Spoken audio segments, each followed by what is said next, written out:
जय श्री कृष्ण। स्वागत है आप सभी का हमारे चैनल में।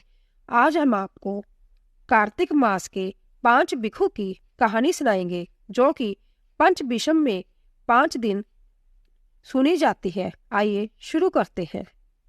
एक शाहूकार के बेटे की बहू थी। जब कार्तिक के महीने में सुबह जल्दी उठकर गंगा जी नहाने जाती, वह पराये पुरुष का मुंह नहीं देखती थी। राजा का लड़का भी गंगा जी नहाने जाता। राजा का लड़का कहता कि मैं सुबह नहाता हूँ, मेरे से पहले कोई भी नहीं नहाता। जब 5 दिन कार्तिक के बीत गए तो उस दिन शाहूकार के बेटे की बहू नहाकर जा रही थी और राजा का बेटा आ रहा था। शोर सुनकर जल्दी से जाने लगी, जिससे अपने मोती की माला वहीं पर भूल गई। तब राजा के बेटे ने वह मोती की माला देखी तो देखकर कहा कि यह माला किसकी है? जो इतनी सुंदर है तो पहनने वाली कितनी सुंदर होगी।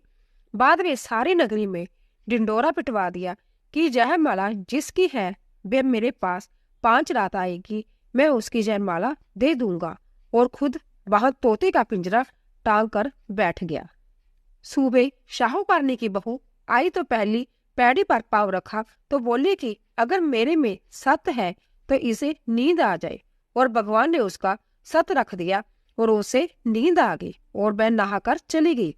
राजा का बेटा उठकर बैठ गया और तोते से पूछा कि क्या वह आई थी? तो तोते ने कहा आई थी। तो वह कैसी थी? तब तोता बोला कि अप्सरा जैसी, बिजली, होली जैसी, जल कामड़ी, गुलाब जैसा रंग। राजकुमार ने कहा कि आज तो मैं उंगली चीरकर लेट जाऊंगा, फिर मुझे नींद नहीं आएगी। दूसरे दिन वह उंगली चीरकर बैठ गया। जब वह आई तो भगवान से प्रार्थना करने लगी तो इतना कहते ही राजकुमार को नींद आ गई और वह नहाकर चली गई। जब उसने उठकर तोते से पूछा तो उसकी कई सारी बातें बता दी। तब राजकुमार बोला, मैं आंखों में मिर्च डालकर बैठूंगा। और रात को मिर्च डालकर बैठ गया। और वह आई और प्रार्थना करी, जिससे राजकुमार ने तोते से पूछा कि आई थी? तो उसने कहा आई थी। तो उसने कहा आई थी। फिर उसने कहा आज तो बिना बिस्तरे बैठूंगा। और वह रात को बिना बिस्तरे के बैठ गया। तो फिर भगवान से वही बात कही तो राजकुमार को नींद आ गई। जब वह नहाकर जाने लगी तो आंख बंद करके चली गई। राजकुमार ने उठकर देखा तो वह नहाकर चली गई। तो वह बोला कि आज तो मैं आग की अंगीठी रखकर बैठूंगा।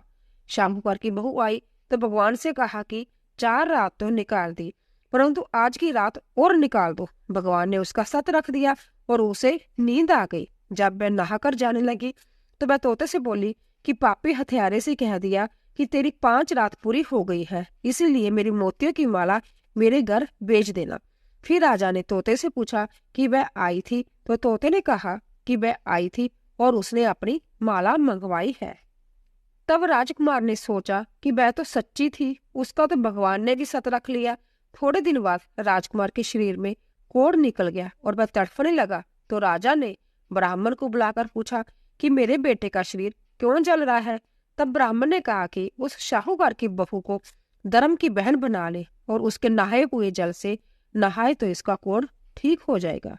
राजा उसकी माला लेकर घर गया और शाहूकार से कहा कि यह माला आपकी बहू की है और उसके नहाए हुए जल से मेरे बेटे को नहला दो। तो शाहूकार ने कहा कि मैं तो किसी पराये का मुंह भी नहीं देखती, इस नाली के नीचे राजकुमार को बिठा देना।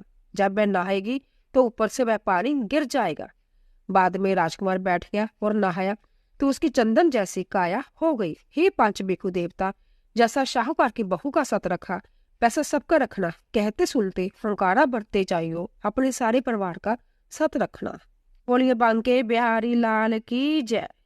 अगर आपको हमारी कहानी पसंद आई हो तो प्लीज सब्सक्राइब, शेयर और लाइक कीजिए। आप सभी का धन्यवाद।